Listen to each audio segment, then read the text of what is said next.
So, ito na pala ang ating part 3. So, ito na.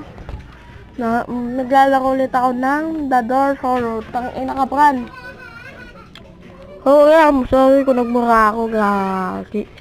Nagsimula na dyan, pinili ko dyan sa may damo. Ayan. Nag-upgrade na ako at naglalagay na ako ng mga pampalakas natin dyan. Naghihintay lang ako ng pera dyan para upgrade ko ang door at ang bed.